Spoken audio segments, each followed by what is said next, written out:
మన ప్రభువును రక్షకుడైన యేసుక్రీస్తు వారి పరిశుద్ధ నామంలో కూడి వచ్చిన నా ప్రియులందరికీ నా హృదయపూర్వక వందనాలు చెల్లించుకుంటున్నానండి. మీకు శుభాలు పలుకుతున్నాను, మిమ్మల్ని ఆహ్వానిస్తున్నాను. కొద్దిసేపు దేవుని వాక్యం నేర్చుకుందాం. పరిశుద్ధాత్మ నింపబడటం అంటే ఏమిటి? సబ్జెక్ట్ ఏంటండి?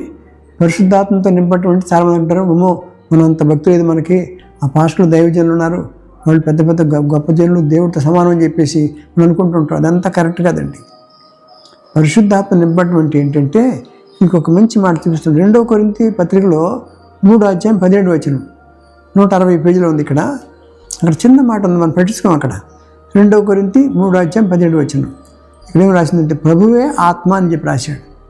ఏంటండి ప్రభువే ఆత్మ అంటే ఏంటి? ప్రభు ఈజ్ ఈక్వల్ టు ఆత్మ. ప్రభు అంటే యేసుక్రీస్తు వారు, యేసుక్రీస్తు వారు ఈజ్ ఈక్వల్ టు ఆత్మ, యేసుక్రీస్తు వారు ఈజ్ ఈక్వల్ టు వాక్యము. కాబట్టి ఇవన్నీ మీకు ఈక్వేషన్స్ చేసుకుంటూ వస్తే ప్రభు ఈజ్ ఈక్వల్ టు ఆత్మ, ప్రభు ఈజ్ ఈక్వల్ టు యేసుక్రీస్తు, ప్రభు ఈజ్ ఈక్వల్ టు వాక్యం. కాబట్టి ఏమవుతుంది? ఆత్మ ఈజ్ ఈక్వల్ టు వాక్యం అయిపోయింది కదా, చిన్న ఈక్వేషన్. మళ్ళీ చెప్తాను జాగ్రత్తగా నుండి. 2 కొరింథీ 3:17 ఏమంటాడు? ప్రభువే ఆత్మని రాశాడు అంటే యేసుక్రీస్తే ఆత్మ. ఇంకా వేరే చక్కటి ఈక్వేషన్, దీనిలో ఒక అద్భుతమైన సత్యం దాచిపెట్టాడు. ప్రభు అంటే ఈజ్ ఈక్వల్ టు ఆత్మ, ప్రభు అంటే ఇంకొక అర్థం యేసుక్రీస్తు ప్రభుల వారు. మూడోది ప్రభు ఈజ్ ఈక్వల్ టు వాక్యము. కాబట్టి ఆత్మ ఈజ్ ఈక్వల్ టు వాక్యం. ఎప్పుడైతే ఒక విశ్వాసి వాక్యంతో తను నింపుకుంటూ ఉంటాడో, దేంతో నింపడినట్టు? ఆత్మతో నింపడినట్టే. When you study the Bible, when you meditate the word of God, when you fill the word of God with your, నీ గుండె నిండా నింపుకుంటే అది చాలు.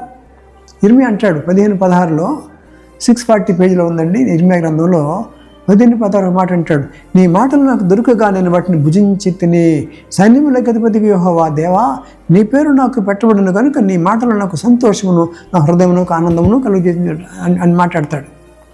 ఎలా వస్తున్నాయి నీకు సంతోషం? ఎంత కఠినమైనటువంటి రోజుల్లో ఉన్నావు, అందరూ నిన్ను కొడుతున్నారు, తిడుతున్నారు, నిన్ను బాధపడుతున్నారు, అయినప్పటికీ నువ్వు ఎలా ఉండగలిగావంటే అంటాడు, నీ మాటలు నాకు దొరకగా నేను వాక్యాలు తిన్నానని అన్నాడు. ఏం తిన్నారండి? వాక్యాలు తిన్నాడు. మనం చెత్త అంతా తింటున్నాం, స్ట్రీట్ ఫుడ్ తింటున్నాం, జంక్ ఫుడ్ తింటున్నాం, బీపీ షుగర్ తెచ్చుకున్నారు, చిన్నప్పుడు రోగాలు వచ్చేస్తున్నాయి.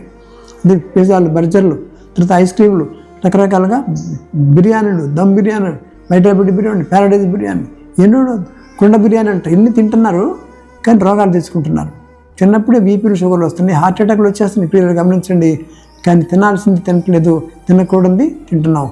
అందుకంటాడు, ఆహారం కాలేదాని కొరకు ఎందుకు రోకలు వెచ్చబెడతారు, మీరు ఖర్చు పెడతారు, రండి నేను పాలను నా దగ్గర కొనుక్కోమని చెప్పి అంటాడు. 55వ అధ్యాయం విషయాలు ఉంటాడు. కనుక మన అద్భుత రీతిలో వాక్యాలు తినేటువంటి మనం అలవాటు చేసుకోవాలండి. కాబట్టి ఏమంటున్నాడంటే, ప్రభువే ఆత్మ, కాబట్టి వాక్యం ఈజ్ ఈక్వల్ టు ఆత్మ. ఆత్మ అంటే పరిశుద్ధాత్మ. కాబట్టి వాక్యంతో మీరు నింపుకోగలిగితే, రోజు వాక్యాలు తినగలిగితే మీరు ఆరోగ్యంగా ఉంటారు. నేను చెప్పగలను, నేను వాక్యం తింటానండి, కొద్దిగా నేను నేర్చుకున్నాను, అదే మీకు చెప్పడానికి ప్రయత్నం చేస్తాను. కాబట్టి నేను మీకంటే గొప్ప అని చెప్పట్లా. కాబట్టి మనం సొసైటీ ఎలా అయిందంటే, అమ్మో పాస్టర్ గారు దైవజనుడు పరిశుద్ధాత్మ నింపబడ్డాడు, మనకేం రాదు అనుకోవద్దు. వాళ్ళు మనం అంటే వాళ్ళే, వాళ్ళు ఇంక ఎక్సర్సైజ్ చేస్తున్నారు, కష్టపడుతున్నారు, వాళ్ళు ధ్యానం చేస్తున్నారు. మనం కూడా ఆ స్థాయికి ఎదగొచ్చు. మనం నింపుకోవాలంతే. వాక్యంతో నింపుకుంటే నీకు ఆత్మతో నింపబడినట్టే. కాబట్టి చిన్న సత్యాన్ని మీరు తెలుసుకోవాలని ఆశపడుతున్నాను. కాబట్టి మీరు గ్రహించాలని అనుకుంటాను. మీరు ఎంత వాక్యం ధ్యానించాలి, చదవటంగా ధ్యానిస్తూ వాక్యాన్ని హృదయంలో భద్రపరుచుకుంటూ ఉండాలి.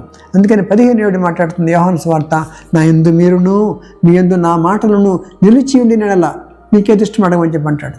అంటే ఎంత నింపుకుంటే అంత మీకు ధన్యత ఉంటుంది, అంత సంతోషం ఉంటుంది, ఆనందం ఉంటుంది అని చెప్పి మనం చేస్తున్నాను.